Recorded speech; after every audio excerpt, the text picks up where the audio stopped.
আল্লাহ নবী সাল্লাল্লাহু আলাইহি সাল্লাম বলছে, কিয়ামতের পূর্ব মুহূর্তে আগুনের লাল বৃষ্টি হবে,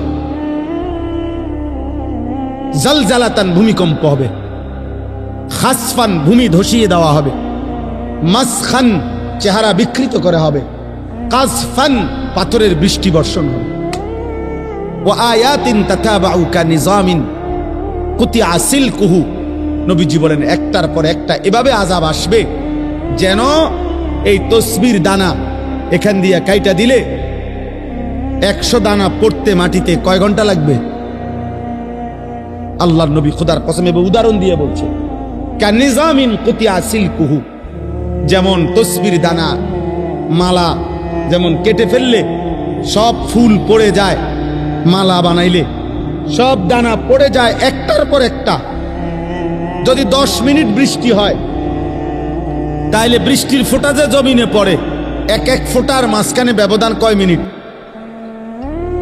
বুঝেন নাই কথা? বৃষ্টির ফোঁটা পড়ে যে এক ফোঁটা পড়ার কয় মিনিট পরে আরেক ফোঁটা পড়ে? অনবরত অনবরত অনবরত কিনা? না ব্যবধান আছে? ব্যবধান। আল্লাহ নবী বলছে কাওয়ামামাকিল কাতর, তোমাদের উপরে মুসিবত আসবে বৃষ্টির পানির ফোঁটার মতো, তসবির দানা ছিঁড়ে ফেলার মতো, কাকিতাইল লাইলিল মুজলিম। এগুলো সব কিয়ামতের পূর্বের কথা, এটি হয়ে গেছে এই যে কথা না, নূহ নবীর জমানার কথা বলে না।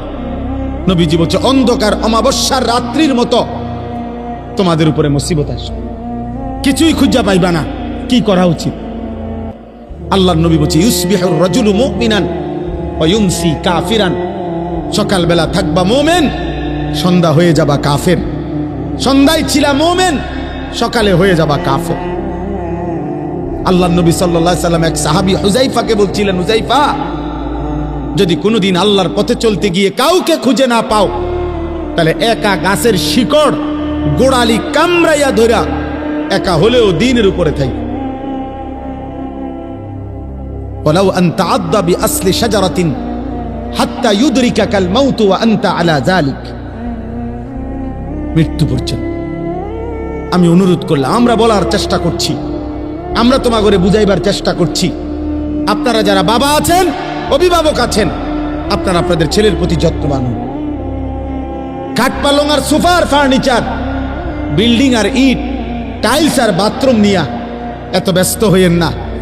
1000 বছর যাবত, লাখো বছর মানুষ টাইলস ছাড়াও ঘুমাইছে বাপ, ইমান ছাড়া যেন না ঘুমায়। মাটির বিছানায় ঘুমাইলে কিছু হয় না রে বাপ, কিন্তু সেজদা ছাড়া ঘুমাইলে